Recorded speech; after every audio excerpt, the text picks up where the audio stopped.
Section 4. La Révolution espagnole, les anarchistes et le pouvoir. En 1936, en Espagne et plus encore en Catalogne, le prolétariat garde encore toute sa vigueur et sa puissance révolutionnaire forgée pendant un demi-siècle au prix de nombreux sacrifices, de souffrances et de morts. Bookchin s'enthousiasme avec le livre d'Orwell Hommage à la Catalogne et par la suite s'informe sur le déroulement des événements révolutionnaires, notamment auprès de Russell Blackwell. Il voyage ensuite en France pour rencontrer de nombreux militants de la CNT en exil.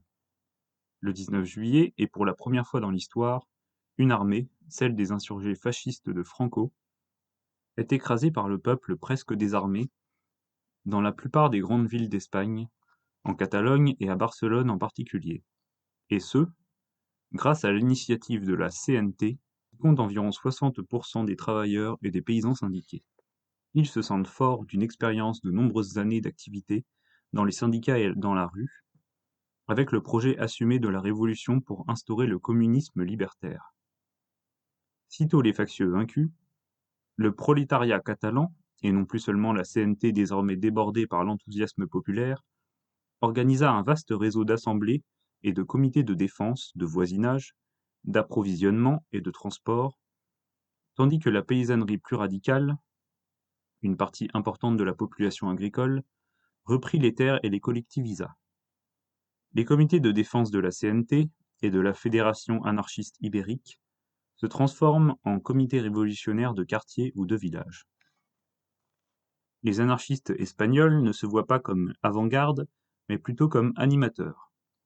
Une avant-garde révolutionnaire éclairée, en tant que parti, décide pour la masse et la conduit par la révolution vers la dictature du prolétariat.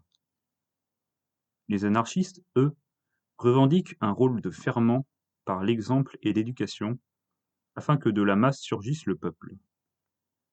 Le but étant que ce dernier se reconnaisse comme tel et puisse développer en pleine liberté ses propres capacités auto-organisatrices et instaurer le communisme libertaire. Cependant, en flagrante contradiction, comme nous le verrons, les notables de la CNT-FAI adoptent le 21 juillet 1936 un rôle d'avant-garde au plénum régional des locales et comarcales du Baix Llobregat, à Barcelone. C'est dans ce plénum que se joue l'avenir de la Révolution espagnole, étant donné l'énorme influence qu'exerce l'anarchisme catalan dans l'ensemble du pays. Et c'est ce plénum qui révèle également à Bookchin toute l'ambiguïté de l'anarchisme vis-à-vis de deux concepts très imbriqués, la révolution et le pouvoir. Les tendances syndicalistes et communalistes s'affrontent sur le terrain de l'après-révolution. Pour les communalistes, la révolution met fin au vieux système capitaliste et dans le même temps aux organisations syndicales. Une fois la bourgeoisie abattue et la victoire acquise par le peuple en armes, ces organisations, qui ont une fonction importante et décisive dans le processus révolutionnaire, n'ont plus de raison d'être et pourraient se dissoudre. Ce faisant, cette dissolution ouvre la voie à une praxis instituante, la création d'organes fondés par la Révolution, institués par et pour le peuple. Mais ne peut-on le penser et le rendre effectif qu'au dernier moment? Le fédéralisme, tant prôné par la CNT, doit théoriquement permettre une institutionnalisation des échanges, depuis la rue, les places, le quartier, la commune, les usines puis le territoire, jusqu'à l'ensemble du pays. Quelles dispositions concrètes ont été prises avant le coup d'État, sachant qu'il était de longue date éminent? À la différence de ce qu'affirme Bookchin, le débat, lors du plénum régional, ne se joue pas entre deux options diamétralement opposées, l'une libertaire et l'autre collaborationniste. Les deux propositions envisagées par les leaders naturels de la CNT-FAI tournent en fait, toutes les deux, autour d'un seul propos, la survie de la CNT-FAI en tant qu'organe de pouvoir. La première proposition, celle de Garcia Olivier, préconise la prise du pouvoir en force par la CNT-FAI à la bolchevique pour instaurer une dictature du prolétariat. La seconde, portée par Frederica Montseny et Santillán, consiste à accepter la proposition de Luis Companys, président de la Generalitat, que la CNT-FAI participe à son gouvernement. Comme l'admet le président Companys lui-même, Son gouvernement est orphelin de son pouvoir, ce dernier étant désormais entre les mains du peuple. Le pouvoir de la Generalitat ne peut renaître qu'avec le renoncement au pouvoir de la part du peuple. Et Companys sait que seule la CNT est en mesure de le lui restituer. Cette dernière option est adoptée lors de ce plénum, rendant de fait le pouvoir à la bourgeoisie et signant par là même le déclin révolutionnaire. La CNT-FAI est alors en passe de se situer à l'extrême gauche sur l'échiquier politique du capitalisme, d'abord en Catalogne puis dans toute l'Espagne. La CNT envoie ses ministres au gouvernement et prend ainsi la révolution à rebrousse-poil, à la grande satisfaction des staliniens qui ont déjà commencé à pénétrer les institutions de l'État avec leur stratégie d'entrisme au sein du gouvernement, sous le regard approbateur de Companys. Les institutions populaires autogérées, nées du 19 juillet, sont peu à peu vidées de leur pouvoir authentique. Les réalisations de la Révolution sont pourtant énormes.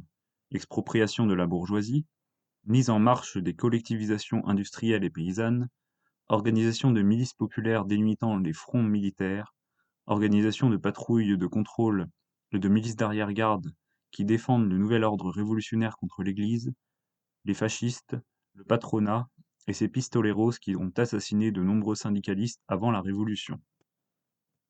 Ne manque à ces réalisations que leur coordination pour les transformer en authentiques organes de pouvoir, structurés en une confédération démocratique décentralisée, capable de se substituer au pouvoir centralisé de l'État-nation, catégorie essentielle du capitalisme. Deux facteurs entravent cette tâche décisive, l'entrée de la CNT-FAI au gouvernement, puis le départ sur le front des leaders les plus conscients, les plus formés et déterminés. Ce pouvoir non assumé, étant donné le recul du mouvement révolutionnaire, est immédiatement repris par la Generalitat du 26 septembre 1936 au 16 juin 1937, avec l'accord tacite de la CNT-FAI et du POUM. Sa première tâche consiste à dissoudre les comités révolutionnaires et à créer des mairies de front populaire. La Generalitat décrète ensuite la militarisation des milices populaires. L'argument mis en avant est toujours celui de la nécessité de renoncer à la révolution pour gagner la guerre face au fascisme.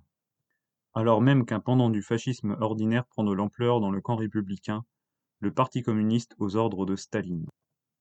À partir de la mi-décembre, le Parti communiste établit une alliance avec l'ERC et le PSUC pour diminuer le pouvoir de la CNT et supprimer progressivement les conquêtes révolutionnaires de juillet. Ce climat devient intolérable pour les révolutionnaires. En mai 1937 à Barcelone, les travailleurs résolus de la CNT et du POUM furent entraînés dans une bataille ouverte contre l'État, toujours en présence de ministres anarchistes et syndicalistes au gouvernement. Ce fut une guerre brève mais sanglante au sein même de la guerre civile, afin de couper toute velléité révolutionnaire. Cette répression, dans le plus pur style stalinien, se solda par le massacre sélectif de centaines, voire de milliers de personnes parmi les militants révolutionnaires les plus actifs et marqua le point d'inflexion définitif de la Révolution espagnole. Et Boukine de conclure. Si nous devons tirer des leçons de cette erreur cruciale commise par les dirigeants de la CNT, c'est que le pouvoir ne peut être aboli. Il est toujours une caractéristique de la vie sociale et politique. Un pouvoir qui n'est pas aux mains des masses doit inévitablement tomber entre les mains de leurs oppresseurs. Il n'y a pas de placard dans lequel il peut être caché, pas de rituel envoûtant qui peut le faire s'évaporer, pas de royaume surhumain dans lequel il peut être envoyé, et pas d'idéologie simpliste qui peut le faire disparaître par des incantations morales et mystiques. Des radicaux autoproclamés peuvent essayer de l'ignorer, comme l'ont fait les dirigeants de la CNT en juillet 1936, mais il restera caché à chaque réunion, sera dissimulé dans des activités publiques et apparaîtra et réapparaîtra à chaque manifestation. Reste à savoir pourquoi les militants de la CNT du plénum du 21 juillet se prononcent pour l'une de ces deux propositions, coup d'État ou collaboration gouvernementale, au lieu de les rejeter toutes deux puisqu'à l'opposé de leurs pratiques et de leurs convictions révolutionnaires.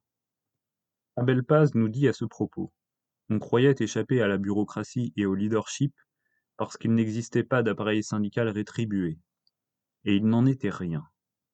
Si nous n'avions pas de leaders applaudis et honorables, nous avions des leaders naturels qui gagnaient la confiance des masses grâce à leurs années de prison, les mauvais traitements subis dans les commissariats et les combats de rue à grands coups de feu. Le culte de l'action entretenait volontiers le leadership naturel. La question de fond reste bien celle du pouvoir, mais à un niveau plus subtil cette fois, puisque situé dans nos propres rangs et par soumission à ces leaders naturels. Dans les anciens groupes comme la CNT, bien des militants ne sont pas seulement des militants influents, mais ouvertement des leaders. Leurs opinions sont à juste titre davantage prises en considération que d'autres, parce qu'elles sont fondées sur une expérience, une connaissance et un bon sens plus grands, mais aussi sur des traits de caractère psychologique nécessaires pour suggérer des institutions pertinentes. Pour Boukine, la liberté face à l'autoritarisme ne peut être garantie au mieux que par une distribution claire, concise et détaillée du pouvoir, et non par l'argument que le pouvoir et le leadership sont des formes de loi, par des métaphores libertaires qui dissimulent leur réalité. C'est précisément lorsqu'une organisation échoue à articuler ces points de régulation qu'émergent les conditions de sa dégénérescence et de son déclin.